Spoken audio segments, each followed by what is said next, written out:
Hello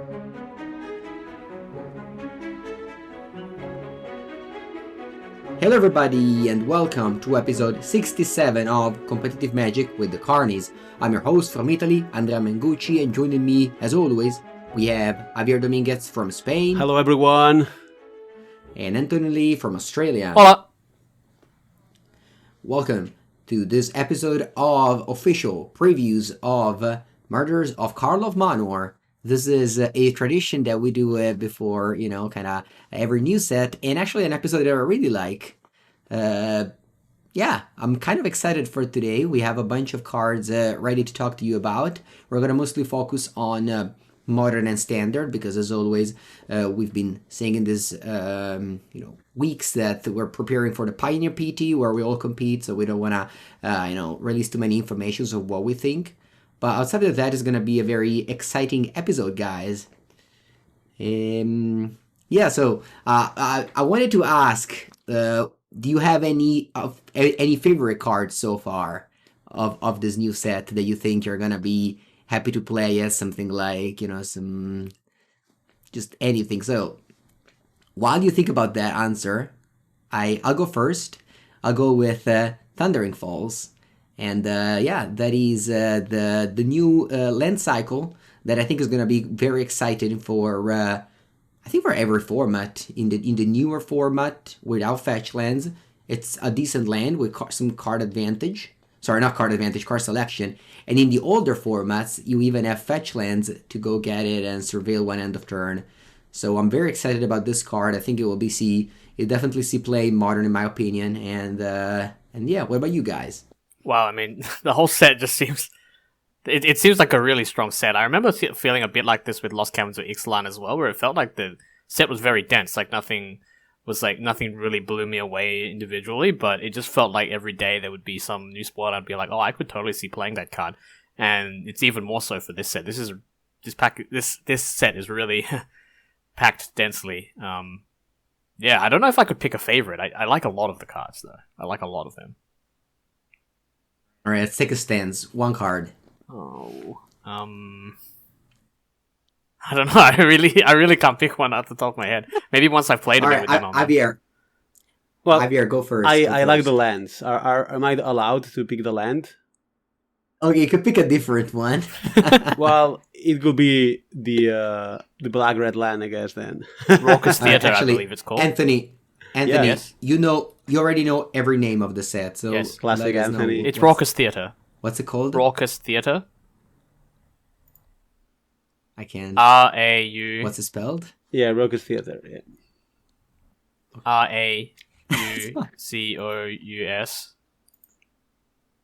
Theater. Well, yeah, there's one card I like a lot, but for different reasons, and it's like the goat, the one-mana goat. Oh, the scapegoat? The one-mana goat. the frantic cool. Scapegoat, that's my favorite card so far. But if, for those that are actually watching and not hearing the podcast, you can probably tell why. The picture is hilarious. I just find the picture is completely hilarious. That's really good. And also, I don't think the card is completely necessarily warranted to be unplayable. It's basically Fervent Champion. It's yeah. Is it even worse? It's better than Fervent Champion, maybe. It right? might be. It's a 1/1 Menace Haste, pretty much. Like it can block, like the new mechanic of Subjected or whatever. Suspected. Yeah. Suspected. And then when you play another creature, you can transfer that property to that creature, basically, right? Mm-hmm. And yes. So that means this is a 1/1 Menace Haste that can actually give menace to another creature that's bigger, presumably. So, I could see this being good, or playable at least. So, yeah, I'm also, the picture is just like, so yeah, this is my favorite card. Yes.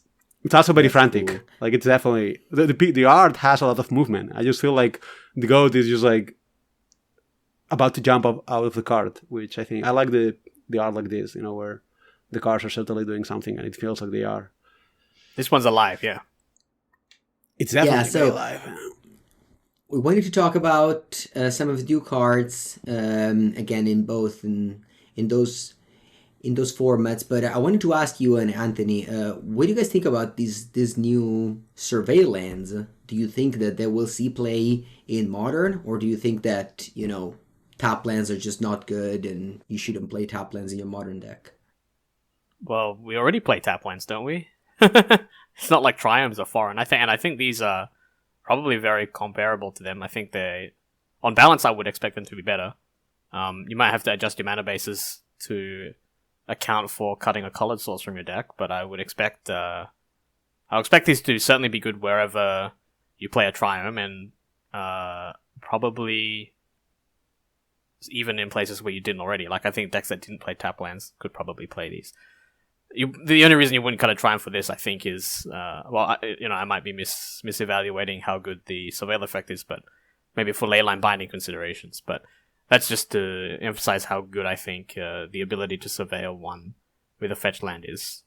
And I would play these in all kinds of decks, honestly. I think I've already told you that I don't really think the Field of Ruin stuff in Coffers is particularly good, and I would like to play, for example, fetch lands and Witch's Cottage, for example, because I would like to be able to fight against mana flooding a little bit. I think these are so good, I would even play these in monocolor decks, like mono black Coffers, just to be able to turn a land into a Surveil 1 for a mana. I expect these to be very impactful.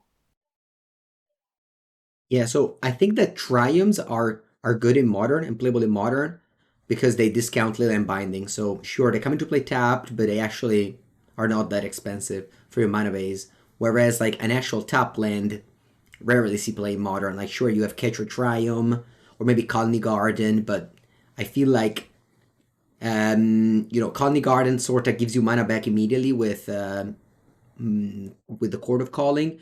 And for Catcher Triumph, I think Rhinos plays it because, well, you don't have too much to do on the early turns anyway, and sometimes you like, if you have 4 mana, I don't know if you've ever done display, but like you Lorenz Reveal, get it in hand, cycle it. So that's kind of cool. But I think that, for example, these lands would be very good in Rhinos. Better than the Triumph. That seems easy to me. This is, in my opinion, a very complex question. Like, I will need to play with the cards to have a strong opinion, but obviously this is spoilers, so, let's try to guess. I think the cost of tap lands is actually quite high. Like, I'm just comparing it to the Legacy Mystic Sanctuary situation, where not all decks actually want to play Mystic Sanctuary, even though it's a card you can use. Like, if you put a Delver deck, you actually have like decent pickups, like even a Brainstorm, or a Ponder, or a Bolt. They are good, right? Or a Pyroblast for Cybert. Yet you still do not get the Sanctuary every time. I didn't play Modern that much when Sanctuary was around, but I think it's something similar where not necessarily any deck that can play this will be right doing so. Like, let's put Mortite, for example. Like, what's actually the cost of playing this card in Mortite? Because you get the Scry 1 whenever you want, right? Like, the Survey 1, which is actually good and even better with Mortite or DRC. It can be a good trick with DRC, like mid-combat, Surveil, haha. But other than that, I feel like the tap land is going to matter a lot. Like, if your deck is a tempo-based deck that actually needs to be efficient, which is the case of Mortite Region decks or Delver decks and Legacy or whatever, I think the cost of playing a tap land is actually huge. So I will be very skeptical of this type of effects in that deck. I might be underrating the ability of turning a fetchling into a Surveil, but I think the fact that this is going to be very bad in some decks will make them just marginal. That said, though, if your deck has like empty mana situations, which is like Rhinos or Living End, like Cascade decks particularly, those cards are definitely... I would be surprised if one off at least does not end being correct in a Cascade deck, but also like even the reactive decks that can be playing or not Leyline Binding, but if you're playing a control deck that you often have like some small mana like losses there, I will expect this to be decent. But in Blue-Red Mortite specifically for this land, I will be skeptical, and the same goes for like, Scam and the Black-Red, and so goes on. Like, it's also, you're playing tempo Blood Moon decks, right? Like, most first decks in Modern are Ragavan, Disruption, Blood Moon decks in many matchups.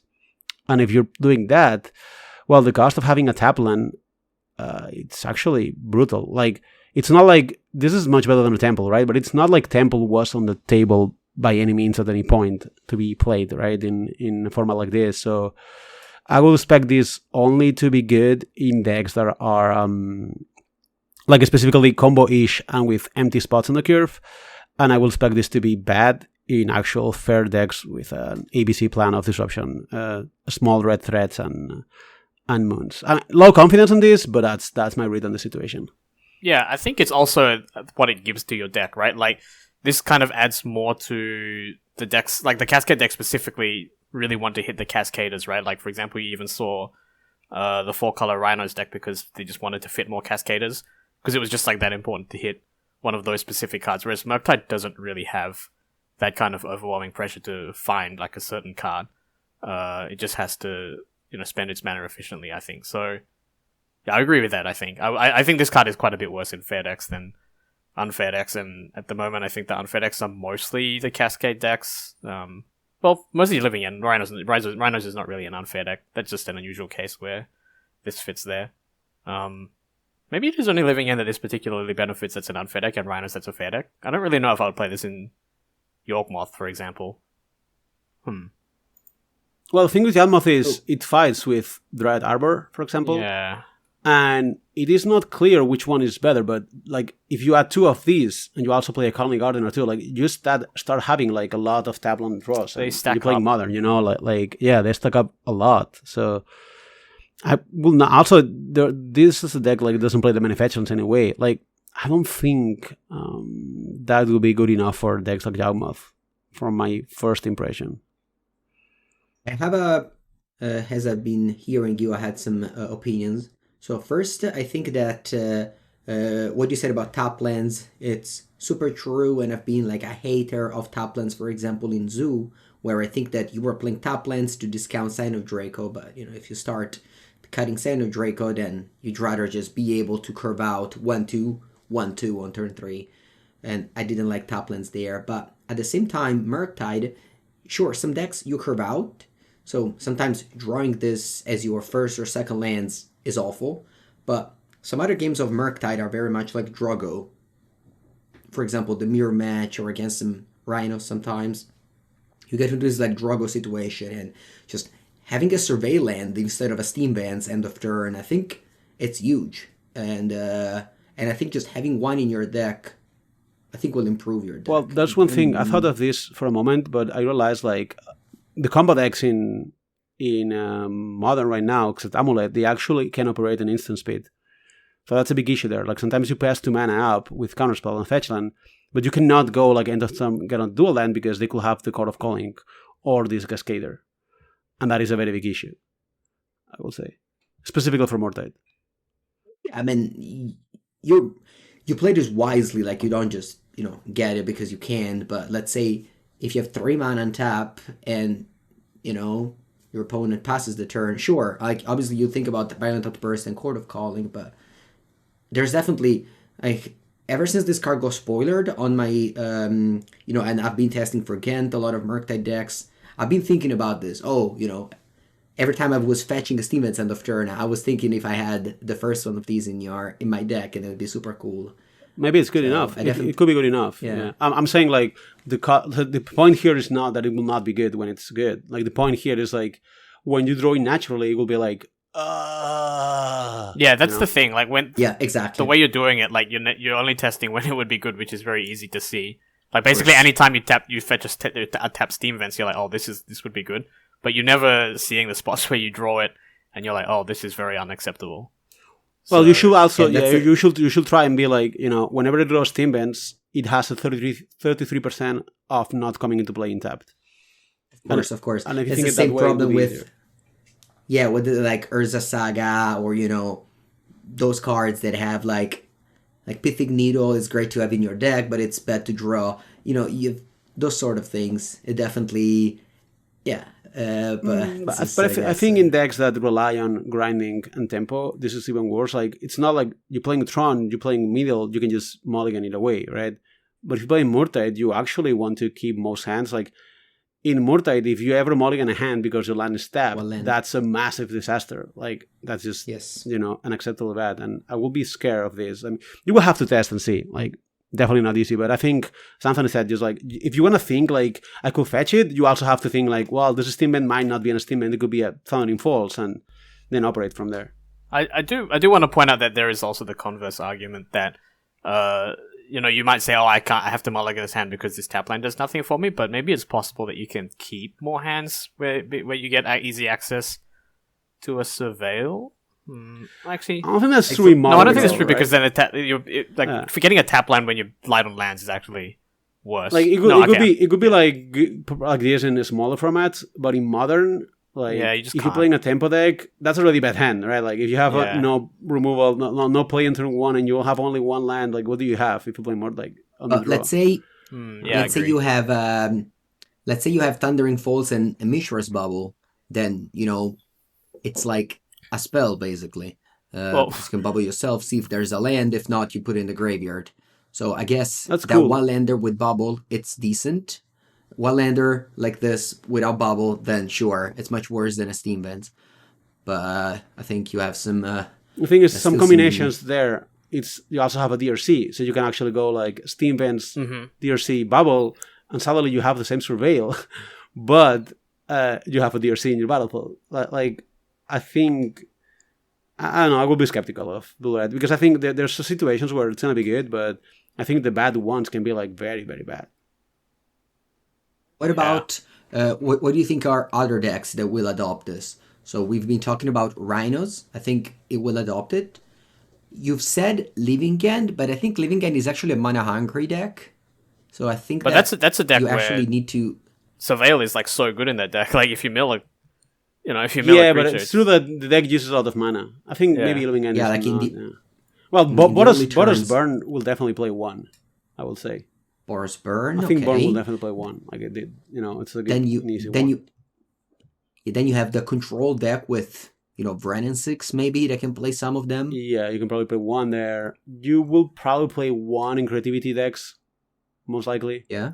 Like it's good with Vren 6. I would say Vren 6 decks will play this. Yeah. Yeah, at least 1. Yeah, and that's probably it though, right? Like. I don't know if there's any other deck. Like you need to have fetch lands. You need to have fetch. You need to have like not a very tempo based deck. Blood control. I mean, probably, but those decks are often splash for binding anyway, so it's not that easy. Mm-hmm. I would say maybe not that much. But for example, like blue-white control plays Breeding Pool without any grain card, just for binding. I guess you could play this. Yeah, maybe. I think that could be a maybe. Yeah, that could be a maybe. Yeah, maybe that one is good, but that's it. Like those are the decks I expect the cards to be playable. Maybe I'm wrong and they're just like great and we play 1 in every deck. Yeah, but this is a preview. Yeah, this is a preview episode. I will be very surprised. I will be very surprised if Rakdos Scam can afford to play Rakdos Guildgate. I was a bit. Like, I think the power level of the card is just like not. Just not on point with the format. Like you lose the die roll, you go Lamb Ragaman, and you're gonna go Rakdos Guildgate.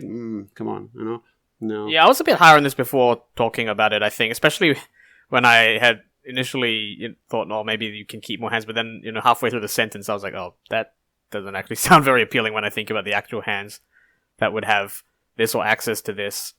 But just because the format, right? Like how powerful things are a little bit too fast. They're very good for standard. Yeah. Oh yeah, I mean, I think very clearly they'll be great in standard. That's just, that's a much slower format. I do love the design. Why do you think they're a good design? I mean, I always like temples. I felt they were like a little bit not very good, but I love them. The gameplay, like temples make it so there are less non-games, and this is even better. Yeah, because it also lets you play this on binding. I don't know. I think they're a good adjustment of the temple effect. Yeah.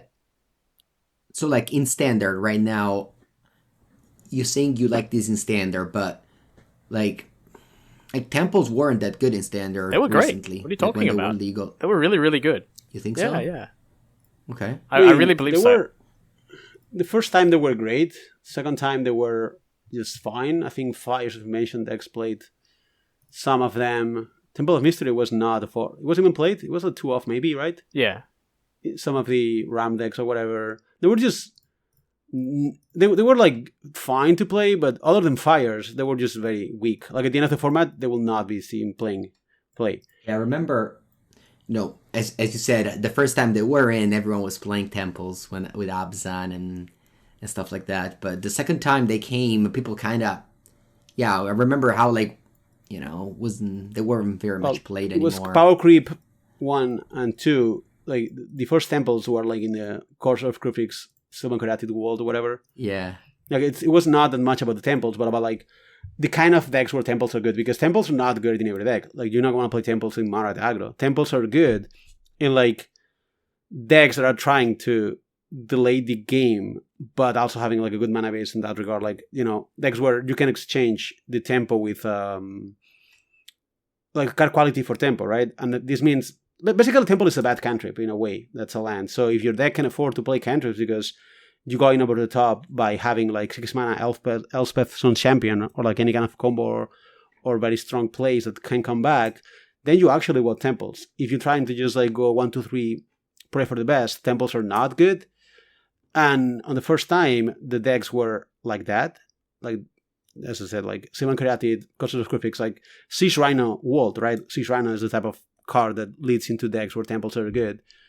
Because the cards are so powerful that they come back. But like the second time, we had like, this whole different arrangement of decks. Like they were just different. And I think the more proactive the format is and the less like good comebacks there are, the worse temples are. Yeah, I feel like we're way more towards the slow end of things right now, but obviously stuff can change. But I do think we're closer to that. And then it is worth noting that Surveil 1 is a little stronger than Scry 1, and that there are synergies available to take advantage of that in Standard right now, I think. So, I'm not sure about the slowness, though, because the Standard now, it's so slow, but there's still a lot of Tier 1 decks that want to do 2 or 3, for example. What's the Esper, right? Yeah, but Esper is like the angle, the central angle with the main of the format, right? And that's, I think that's, temples are perfect for the main. Yeah. To be clear here, because they are, right? But other than that, if you want to play like, Esper, whenever I think of Standard, I think of Esper first. But like, even the banned poison decks or whatever, Soldiers, Golgaris, all these decks are actually not very interested in playing this kind of temples that much.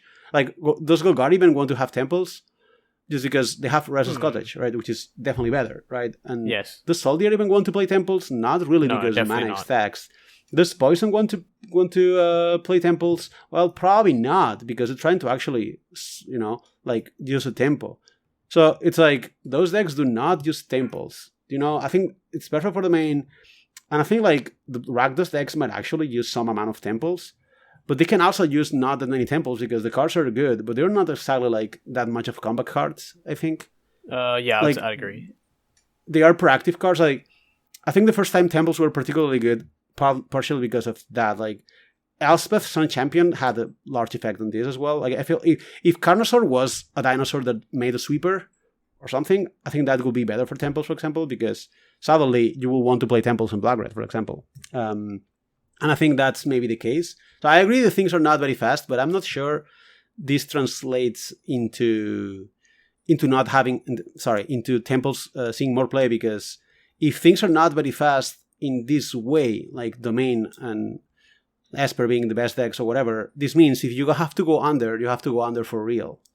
And this means not temples. But I think they will see play, and I think they're good, but they're definitely not going to be as good as they were like in Teros Block Constructed. No, the bar for that was crazy. Like, people were playing a completely obscene number of temples there. But yeah, I agree that Domain puts a constraint on the decks where the speed that they need means that you definitely can't play them. But I think it's very clear when you can't play them. Like it seems obviously impossible to play temples in something like Banned Poison. But I do feel quite optimistic about these in Rakdos, and I wouldn't be surprised if they were like fine in Golgari, even though they often. What about Esper though? For example, I think Esper can't play these. I agree with that. You cannot play this, right? And in Golgari, I remember you and I had some exact problems because Cottage was so good that actually the Taplands over Cottage were like very bad because they stack very fast, right? So maybe it's like a one-off temple or something. Yeah, I think so. Yeah, like I definitely wouldn't play more than like.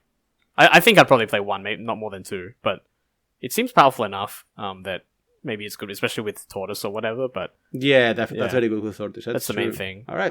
Yeah. I mostly like that we're not sure. That's the most interesting. That's what I want to see from a spoiler. To not be sure. The another reason why I think I'm a little bit afraid of these cards in standard is that now in standard there's so many sets, so many duels that you're probably happier with something like maybe back in the days you had to play temples because you had no other options if you wanted to fix your colors, your mana base. But now you can actually choose between, I don't know, this Stormcrave Coast and all the untapped cycle and stuff like that. So it's gonna be challenging. Although Leyline Binding definitely plays very well with this, for sure in the domain deck. Yeah, I don't remember the temples were with Shocklands plus Checklands, right? Yep, that's where they were last time. Is it correct? Yeah, I think so. M19. Yeah, I think it was Fires of Invention decks playing temples with Hallowed Fountain, Socket Foundries, and the. Yeah, I mean, the Manor was very strong. I don't remember. Yeah, I don't remember many other temples other than Temple of Mystery and this one being played this last time. So maybe, surely there were some here and there, but I would expect, this is gonna be played more than temples the last time, presumably. Otherwise, that will be like a miss. I think. Like I think if those lands do not see as more played than the temples last time, like I would expect temples to be like called like a failure in terms of the reprint or whatever. Like if you put the set of dual lands and they're never played because they're bad, I don't think that's a good thing. I think putting the card in the graveyard is a big deal. As you guys mentioned, there's a new mechanic called Collect Evidence. We can read some cards. They reward you for putting things in your graveyard, but the first one is Analyze the Pollen, and I think this is super sweet. It's cost a green, it's a sorcery, and you search your library for a basic land. But if you collect evidence 8, so that means if you exile cards with total mana value 8 or greater from your graveyard as you cast this card, you go and pick up a creature or land. So this is very similar to Traverse the Ulvenwald, which was a card that top-aided Modern Pro Tours. So I think it's cool. You can play this card in Modern as well with cards like Street Freight or Generous Ant and stuff like that. You can easily go get your Death Shadow or whatever you want to tutor for. So I think this card, it's definitely an interesting card for Modern. What do you guys think? I mean, Collect Evidence 8 is a lot. It's like Treasure Cruise, kinda. You need specific enablers. Yeah, I would say like Collect Evidence 8 is like so much. Like I just don't see. Like you go like Bubble, Fetchland, Thoughtseize, and then Bubble, Fetchland, Bold, Paddle Push or whatever, and you have like a 4. Obviously you need to put cards that cost a lot of mana. Yeah, but which cards are there? Like that's just like I don't think there are decks that can put cards that are very expensive that actually wants to search for those cards anyway. I think that would probably not be very good. I think this might be like a playable card. Like I could see Golgari playing one of these if they don't have any other evidence card. Yeah. What about Domain? In standard, they play Dig Up. Yeah, this is a similar card. This could be maybe better. I feel. But like, if you think about that card in Domain, like you have some good enablers for collecting evidence because Herd Migration and Trumpeting Carnosaur are both very large. That is true, actually. That deck uses the search very, very well, right? Like you can search for Cavern or search for Atraxa or Archangel. Like you have super high impact. Yet another card that makes Domain better. Yay! Yeah, I think this could be good in Domain. That would make sense to me, specifically because they play Carnosaur and Herd Migration, which are naturally very good. Herd Migration is just like a very good fix with this. Like, you can play Pollen into Migration cycle and then just Pollen for a creature. Like that's just very good. Seems good to me. Yep. And another card with Collect Evidence that has just been printed is a 10 District Hero. Costs 1 and a white. It's a human and it's a 2/3. So it's a 2 mana 2/3, and then it's like it evolves. So you pay 1 and a white, so you pay 2, and then you collect evidence 2. So you exile a 2-drop or a 2/1 drop from your graveyard, and this becomes a 4/4 with vigilance. And then if you pay 3, and this was a vigilant, and this was already leveled up, you can collect evidence 4, and this becomes a 5/5 that gives other creatures you control indestructible. So this is a 2 mana 2/3 human with a lot of very easy upside. It seems like a very powerful card. Yeah, wow. This one definitely drives home that collecting evidence is certainly a lot easier when you pair it with spells, isn't it? Like if you have instants and sorceries, that's just the easiest way to collect evidence, particularly in standard. And so I think this kind of card will probably pair much better in a mid-range type of deck than a dedicated like human aggro kind of deck, which is where the sort of Figure of Destiny sort of template for a card tends to end up. This card seems it's a good rate, isn't it? And it doesn't seem like it would be that difficult to enable. Yeah, I mean, this looks like a 2024 Sylvan Advocate. Like, I think this card looks very good to me. It just, I mean, it's a Sylvan Advocate that just gets big in a similar way. I guess it's easier. Like, it's easier. Also, like instant speed. I think in this situation, being the classic pump situation where you just attack and they cannot block because you can pump, and then you can just deploy your next threat. That's obviously like an extremely powerful dynamic here. And for me, like the third part, like, you know, all the creatures you control have indestructible. That's like this kind of text is just like a win game type of text, right? Like this card looks to me, for example, probably like stronger than Denic if I had to compare it with something, because when you flip this, like you never lose a combat. Like all the creatures win all the combats, even if they're smaller. Like that's a lot, you know. Like they have to cast remote on these, or I don't know. I just feel like this card is certainly designed to be good enough for standard play, and I will be surprised if it doesn't see any kind of play. I mean, it looks a little bit worse to me than the bat, but it's more like bat is just great. But other than that, this could be one of the best 2-drops in the standard if it's as good as I think it is. And I don't know. Last time Sylvan Advocate was very good, so let's see here. Yeah, I think I'd agree with that. I expect it to play in a similar sort of space. I agree, yeah. There's another 2-drop in white. It's Doorkeeper Thrall. It's a 2-mana 1/2 flash flying that says artifact and creatures enter the battlefield don't cause abilities to trigger. So there's a lot of obvious comparison that we can think. But namely this one, this one only stops artifact and creature, so it doesn't stop Lotus Field. So, you know, Strict Proctor will still be a better choice in that regard. But yeah, this is another one you can choose with the Hushbringer, for example, that I remember saw some play in Standard in the past. So I don't know if like you want to stop what Atraxa. What else is there? Sure, I think having Flash makes it like substantially better though, because before like you would play the card and then they would just not play this until they remove it. But this means it's a lot more likely to actually catch something, right? Yes. This has to be decent against the black-red deck, right? This at the better list kind of is decent against the bat. Like if you have this on the play and they play a bat, you can just in response play this, and that's kind of like a 2-for-1.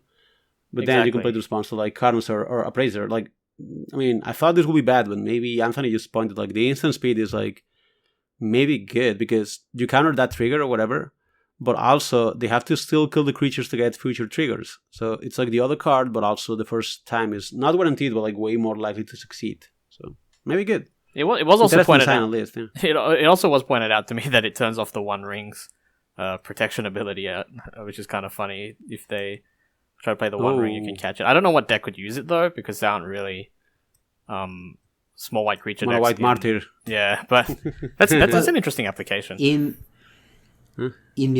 Modern Hammer time, they play Strict Proctor in the sideboard.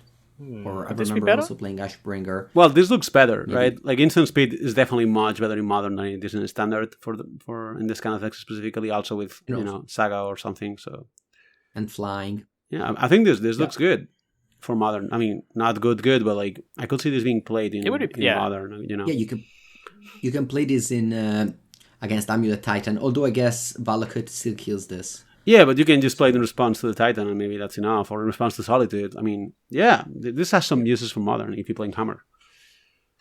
That makes sense, yeah, because that's a matchup where they both have the ring and the... Whoa, but Titan. You will not trigger the Hammer time with Sagara Said, though, right? Because it turns off your own... Oh, yeah. no. And Stoneforge Mystic as well. Oh, actually, that's kind of horrifying. Oh. Yeah, all right, next. Yeah. No good. Oh, no. Oh no. Alright, let's go ahead. As more 2-drops here. Sharp-Eyed Rookie, 1 and a green, 2/2 Vigilance. When comes into play, if its power is whenever a creature comes into play, if its power is greater than the Sharp-Eyed Rookie's power, or toughness, you put a +1/+1 counter and investigate. All right. I mean, so, Anthony, maybe I'm wrong, but this is just evolve, but with a clue, right? Yeah, I don't know. This card just seems incredible to me. Like, this seems so good. The old Simic ability, right? Simic, like the evolve. Yes, it's pretty much evolve. Oh, yeah. Evolve. Oh, evolve, okay, but okay. Just so it's easier to understand. Right? It's evolve, but with a clue. It is. Yes. Well, I mean, to evolve with a clue. I mean, the Experiment 1 type of card was actually decent, I would say. Was probably better than this, I don't know, but it was, I mean, a clue is a good effect as well, so maybe this is... They're kind of different cards, even. But yeah, like Experiment 1 was much more explicitly aggressive, whereas like and you were like meant to grow Experiment 1 to probably be a little bit bigger than this, like, I don't know, like, this one would probably usually be a 3/3 and sometimes a 4/4, but that seems like extremely good value out of a 2-drop, right? Like, if you can trigger this twice, for example, you play one of the any other Golgari creature, like a Mosswood Dread Knight, or one of the 3-drops into a larger creature, like particularly Sentinel of the Nameless City, and then potentially a slightly bigger one like Sheoldred, this card would be it's just like so much value like out of one card, and it hits on both on 2 axes, right? Because it's both a lot of pressure by being, well, stats. It's just got a lot of power and toughness as well as generating cards. Like, this is Tireless Tracker vibes to me, maybe. And I don't think comparison with Tracker is better, because this is not good against interaction and will never get out of control against, like, you know, board decks. Like, I don't think this is. I think this is a similar card to the Tracker, the Mana Tracker, the bad one. Briarbridge Tracker, yeah.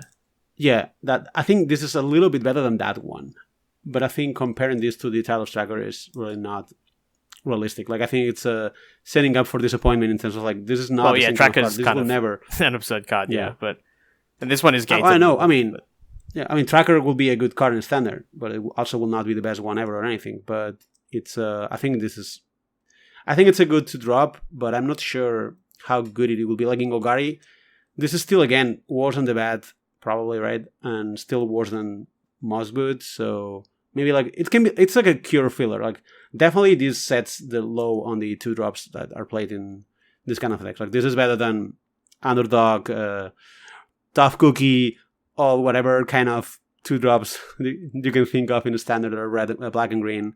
I think this is better, but I think that's it. Like, I think this is a decent quality filler of a curve. That's my impression. I think this card is, like, maybe good enough that you would build Golgari differently. That you would just build with more 2-drops and try to grow this card more. Maybe that's off, but sometimes the bad is not as impressive as we liked when we were testing before. Aren't you concerned, Anthony, this could fight? Like, I think this fights with the Sentinel of the Nameless City. Like, I think Sentinel is the actual kind of tracker. Yes. And the problem is they both put pieces that require mana. I understand that would be the most difficult Sentinel part, sometimes get mana, but I think those 2 cards kind of fight for that role a little bit. Like, if you play trackers, they're not as good, right? And yes, and I think this one fights for Sentinel. I think Sentinel is better. I think Sentinel is, like, definitely a very powerful card. So I will be also concerned in that regard with this card. I could see. I think that's probably the biggest challenge to that, because one of the easiest ways to trigger it the second time is with Sentinel, but then, as you say, that does use up a lot of mana.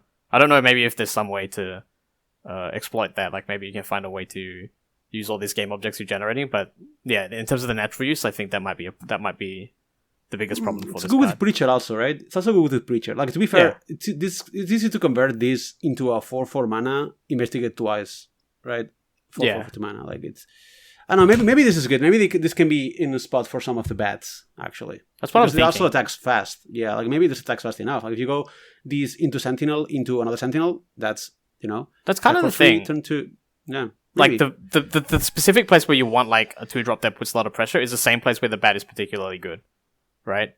Like, against Domain. And that's where, like, generating these extra things is particularly good. I'm getting convinced a little bit. This is also not a great top deck, but I mean, yeah, it's better than the bat. Better still. than I thought. yeah, I'm getting slightly convinced. Still not think it's a home run or anything, but no, it's definitely no. I think it's very hard for it to be a home run. I think, because I don't know, the power level of the existing cards is quite good already, but I think there's a lot of potential here.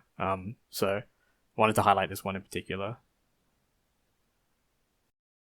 All right, let's go with more cards called No More Lies. This is 1 and a white for an instant that says card a target spell on a controller pays 3, and if that spell is countered this way, you exile it. This card, obviously, we're gonna test a lot of this card in Pioneer Blue-White Control, but where does it leave this card in terms of standard? Because, Esper and Blue-White are decks that love to play Counterspell, so probably this card will see play there. Well, this card is good enough to, if everything goes right, to just even create a new archetype. Like, Mana Leak is a very good card. Like, Mana Leak is not that far from actual Counterspell in many situations. And this card is better than Mana Leak if you play in blue-white, right? If you can reliably cast this. So the power level of this card is definitely like among the best ones in the standard right now, I would say. I mean, look at Make Disappear, multi-format Superstar Make Disappear, right?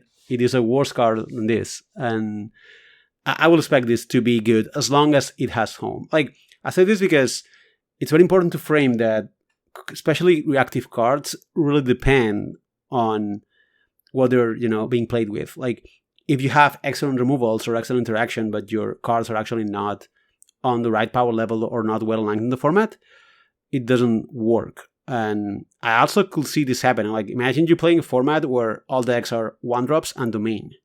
Well, specifically that format, this card, or Mana League by that matter, will not be that good, right? Because assuming Mana League is not as good against domain, I don't think it will be, but that's another story. But it will definitely be not that great against the 1-drop deck, so this could also be a problem for this. And also, if your deck has to be blue-white or more reactive, maybe there are not enough cards like Wandering Emperor. I don't think that's the case though here. I think there are enough like Virtues, Wandering Emperors. There's not enough like good flash cards. But I think this might require to be like blue-white flash, like the one Hain playing the Wolves, than actual Esper mid-range. Even though, I mean, you can just throw one of these in Esper and sure steal some games, so maybe that's also a direction. I don't know what Anthony thinks. Yeah, the upside, it's very easy to just frame this as just Mana Leak, but the Exile upside is pretty relevant, I think, against quite a few decks. I do think that historically the Mana Leak was it was good in control decks, but it's actually excellent when you pair it with Treasure. I think that's important to note as well. So I do expect it to be better in the kinds of decks that Javier highlights, or decks like Esper midrange, or what Hain played before, then straight up try to kill and counter all of your things. Because the fact that this goes dead late, that does matter. Obviously it doesn't go dead as quickly as Make Disappear, but that is something that you have to think about with this card.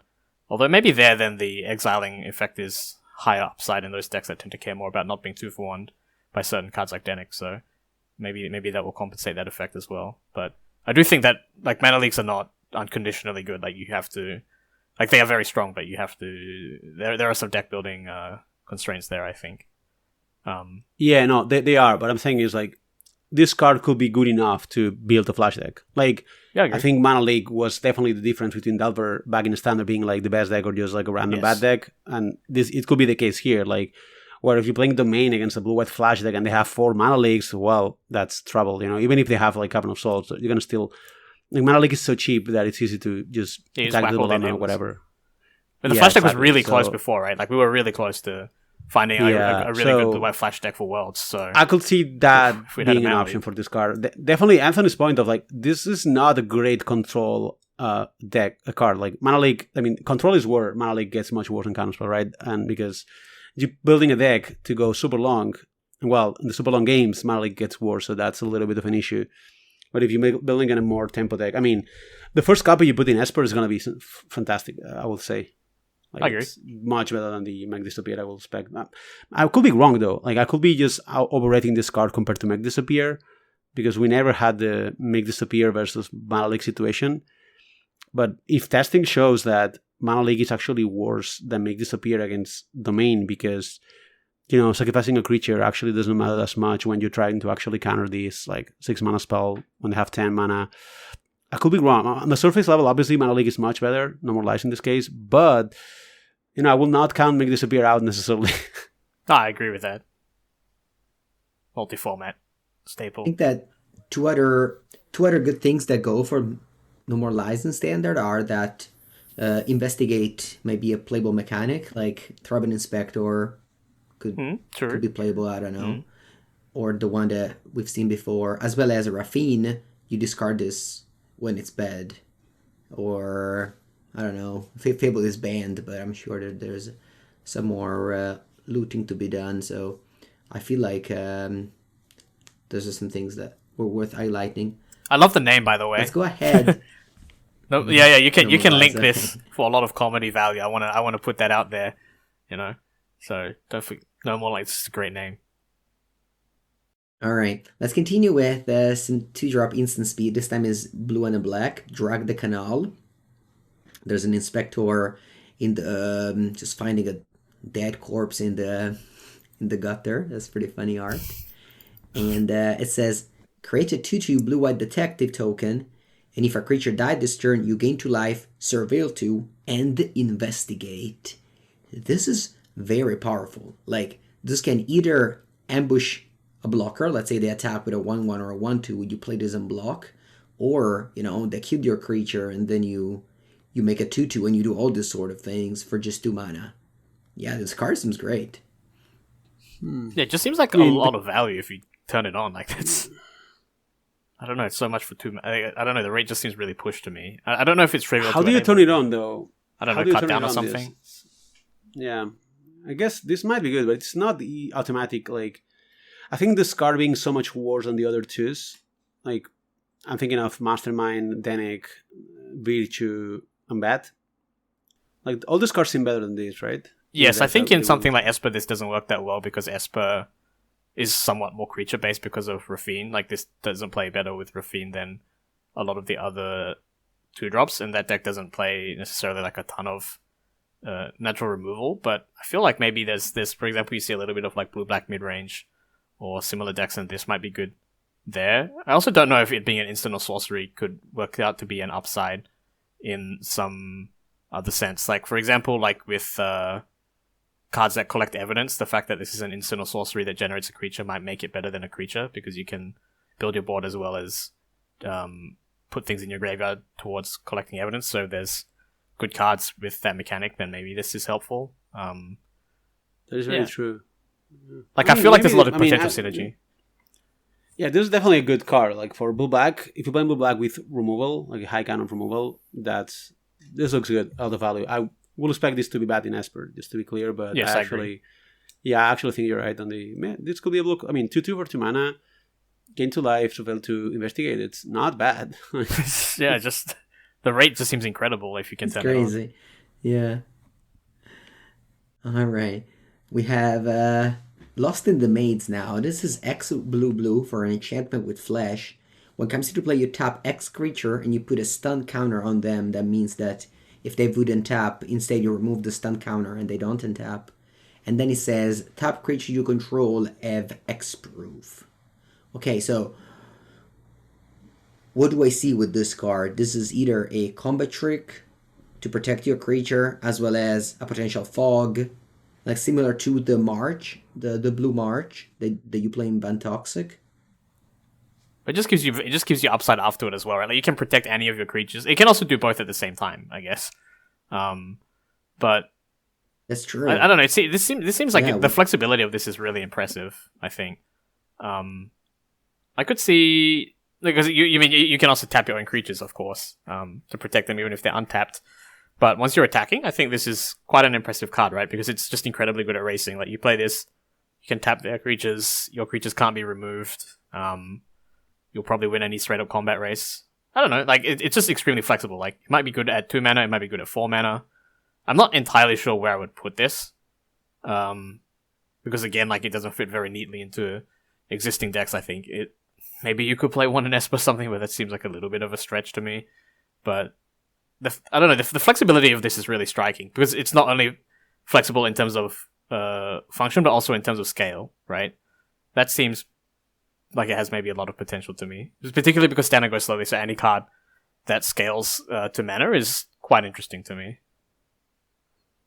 Well, I mean, I would have said this is like not a constructed playable card, but now I feel like you guys are on point. Yeah. All right, let's continue with Delny Streetwise Lookout, 2 and a white for a 2/2 that says, creatures you control with power 2 or less can't be blocked by creatures with power 3 or greater. So you have to count a lot here. So creatures with power 2 or less can... Okay. Small creatures cannot be blocked by large creatures. Yeah, they're sneaky. That's it. Yes. Yeah. A 2/2 A 2/2 can't be blocked by a 3/2, for example. Mm-hmm. If an ability of a creature you control with power 2 or less triggers, that ability triggers an additional time. Okay, so it's a little bit of a Panharmonicon for small creatures. I mean, this is screaming like a combo card, honestly, because it doesn't have the classic, like, this ability triggers once per turn. So they often have it, right? So yeah, they usually do. They don't have it, so it opens a combo line. I don't know what the combo will be. Probably something like bounces a creature and gives mana or something. Other than that, I mean, I think it's unlikely that this ends being like an actual value card, but there's a lot of cards. Like, this is good with a bat, you know, the 2 cards, like Geeks, the Preacher of the Schism, whatever it's called, like the 2/4, I don't know, the Sirens, there's the Takahashi card, there's some cards. It's really cool with Inti, because it doubles both of the triggers. Yeah, also Inti, yeah, there's some cards. I mean, maybe one of them are actually good enough, but I don't think this is going to be good enough as a value card. At the end of the day, it's like a 2/2 for 3 mana, and the bar for depends on 3 other mana cards. creatures seems to it seems to be like Geeks, Preacher, Sentinel, and Rafine, right? Yeah, this has a really big cut down problem, basically. But also that. I can't shake the idea that there must be something unfair you can do with the doubling effect this cheap. Like, I don't know what, but like you said, you read it and you're like, oh, I can do something with this. I just don't know what. Well, like, you have to do something that's good enough. Otherwise, I mean, you can just play Schooner into this and then you explore twice. Sure, you know, but like, no, even not that doesn't work even. Like, you know, there's a lot of small things you can do. Like, you can play the Spectres and you get 2 clues. That's fine, but like, is it good enough to, you know, justify a 3 mana 2/2 in constructed? Tough. I don't think so on a surface level. I think you need like an actual combo, like actual super strong synergy. I'm sure CFT Sock will win a challenge with this card or something, doing something. Yeah, that's a legend. So yeah, definitely. Yeah, I feel like the same. There's another card that's also works with power 2 or less. It feels like it's a theme of this new set. It's called Assemble the Players. It's an enchantment. It says you may look at the top card of your library at any time. Once each turn, you may cast a creature spell with power 2 or less from the top of your library. So if you build your deck to be super heavy on power 2 or less creatures, this could be a experimental frenzy for you. No, because now they put you can only use this once per turn line. Well, right, but still, it's like not quite frenzy, but you know, it's less restrictive. Obviously, this is like what is it? Tokasia's Welcome, right? Taco Bell. With the surveillance, and with the surveillance, you can even put a land in the graveyard at the right time. No, I don't feel like this card is as good as Tokasia's Welcome. Like, this doesn't work well with like the wedding announcement type of cards, which Tokasia's Welcome does. And this is like giving you some kind of card advantage, but it's very restrictive. Like, there's some situations where you will not get the card advantage, no matter what. Like, it doesn't play with Mirex or whatever, and it's also very restrictive. Like, you have to play a bunch of creatures that are small for this to be any good, and I don't think that's how you build standard decks, right? Like, you need to have some of the strong cards to actually win the over-the-top battles, you know, to have interaction, and I don't think this looks good to me. I could see that. Okay. Like, it is very restrictive, as you say. One thing I would note about that card is it's a lot better if you can play it with creatures with flash. Yep. So that's worth noting as well.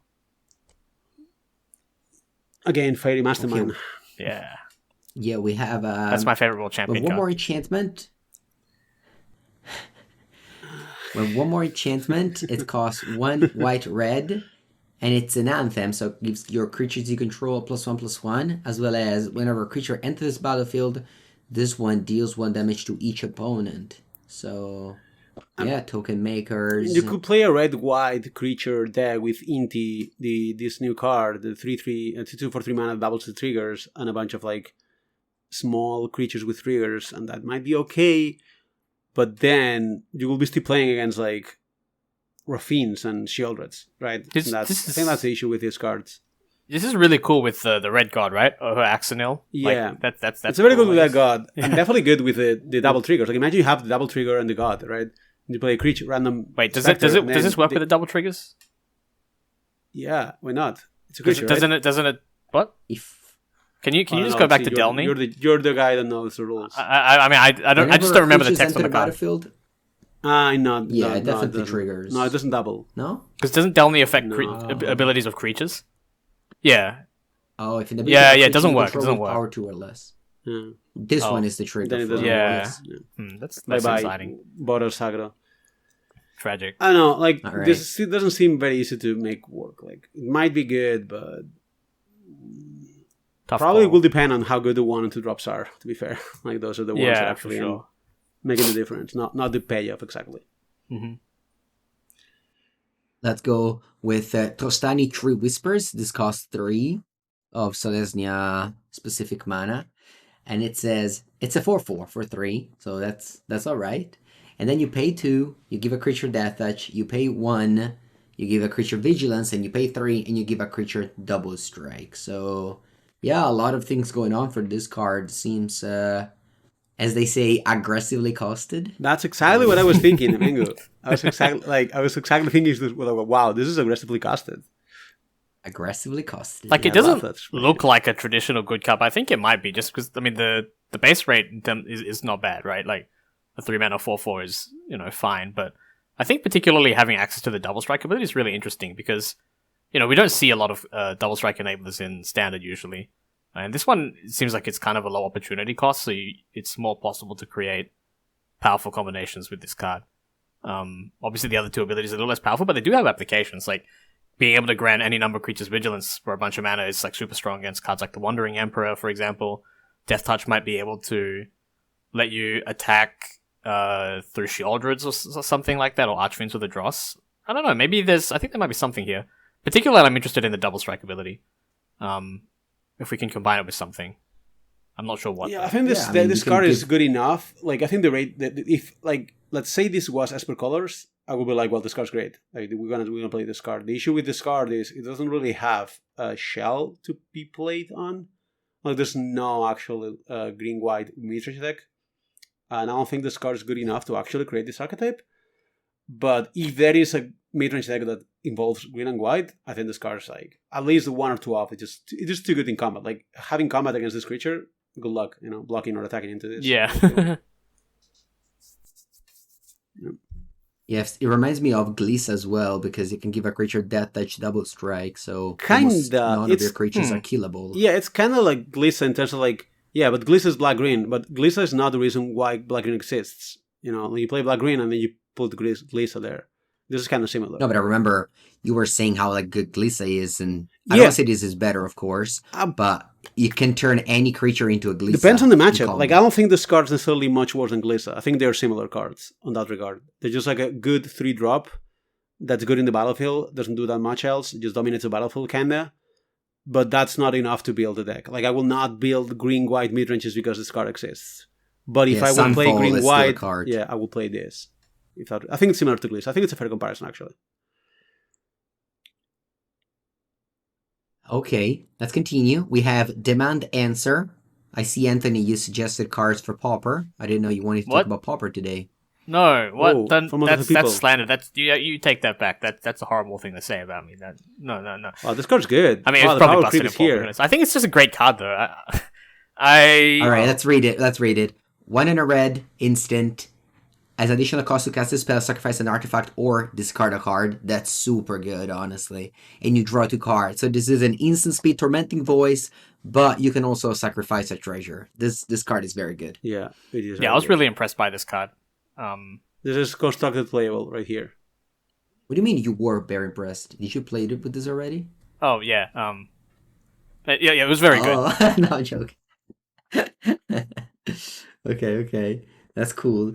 This card seems good. I want to try it in Boros Pauper. I'm sure that's why you highlighted it. And yeah, I mean, we can talk a little bit more about Pauper if you want. No, please don't. But yeah, Anthony playing Pauper. I assume it's good there because you have a million useless game objects and drawing cards. Such a passionate Pauper player that every Monday night he proxies Pauper decks with the new cards so he can test them.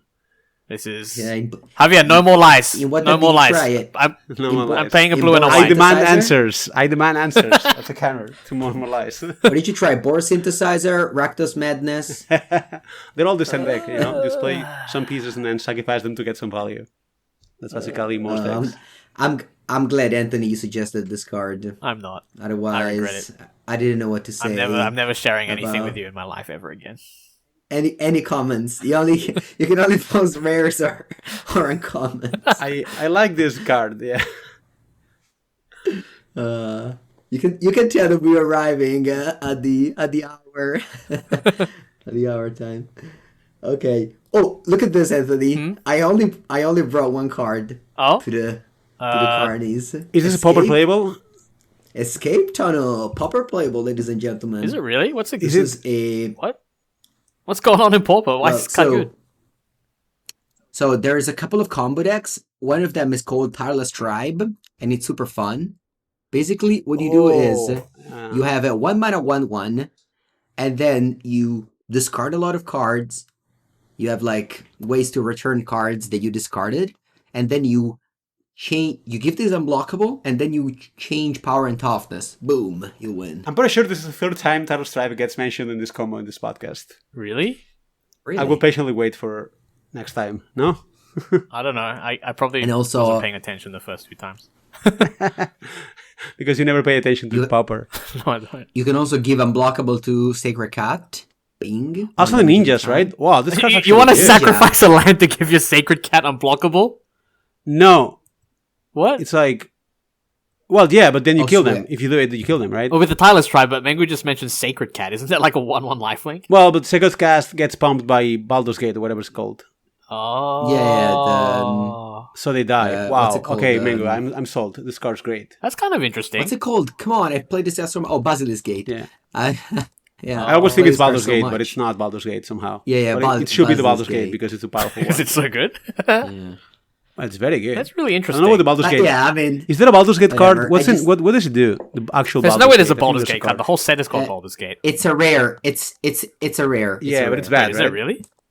Oh my god, Yeah. there is. It's a rare. Mhm. Oh, this. I'm sure it's on Magic Arena as well.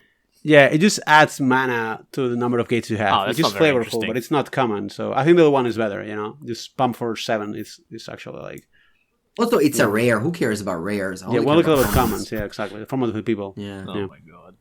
Thank you, Anthony, for the other one. I forgot to mention it. I don't. I All have no right. idea what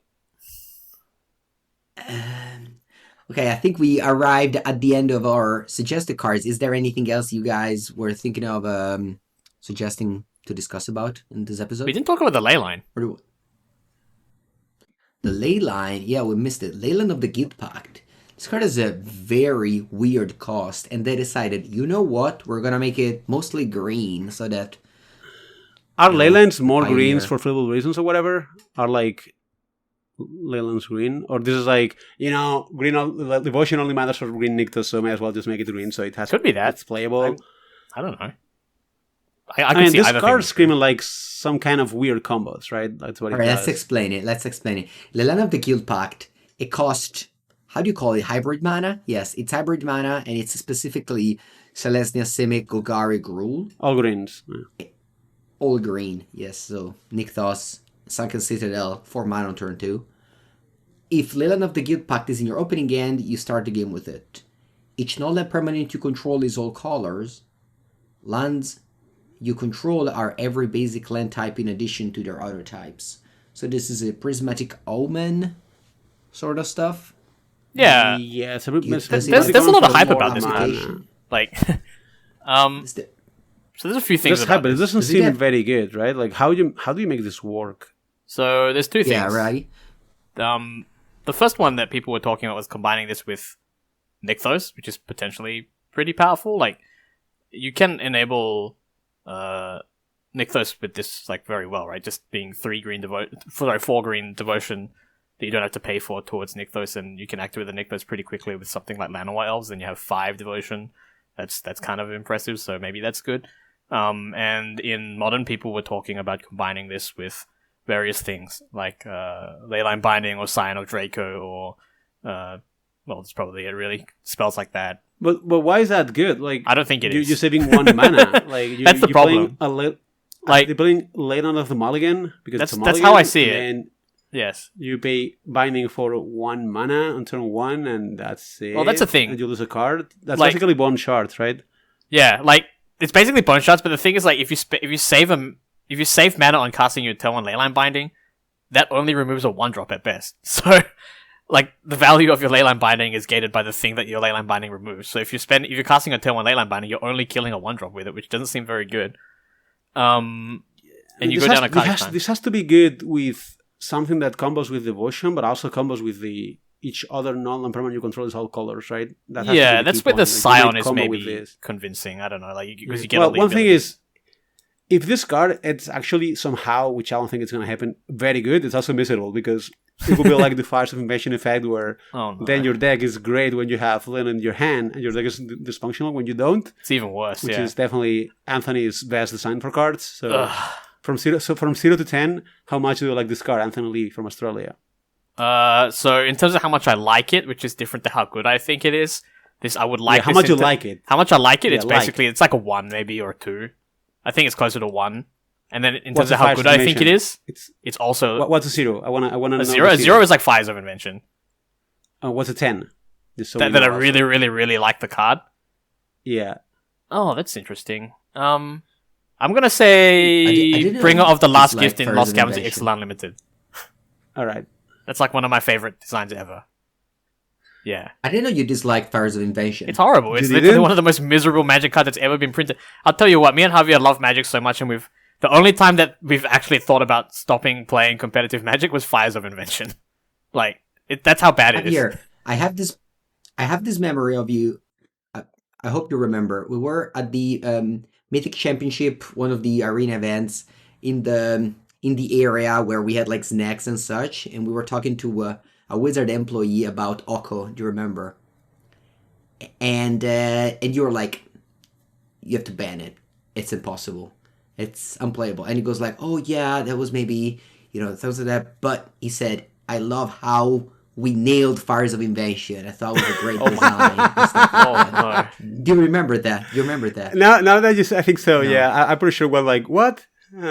Yeah, I was like, oh yeah, that's true. Fires of Invention is a super cool design because like kind of not that many people were playing it. I think like nobody was playing it. I'm pretty sure I did not say it was a cool and good design. I'm pretty sure I will have not said these words from Fire of Invention. No, you didn't. But Okay. the R&D person that I will not mention definitely was so proud of Fires of Invention. I was like, yeah, maybe. Oh, gosh. maybe. I don't know. Yeah, Anthony We'll is see. not. And then Anthony is not. and then they happy. banned 4 cards. Or 5 cards, whatever, 6 cards, and then Fires of Invention looks good, and then they banned Fires of I think Invention. Oko also is a ban much Fires of more fun Invention? card, like, than Fires of Invention. Like, it's not even close. Like, Yeah, of course. I don't think it's close. Also, yeah, that's like, true. my goodness. Oh, well, that's Funny horrifying. because of that 2019, I have so few memories. Like I kind of like it all the events blurred together.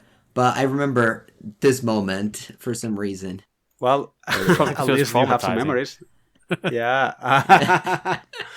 It's even traumatizing for Anthony, even though he was not there or didn't know about the story. I don't know why you told me that. Everything was so much better. You just ruined my day. That's...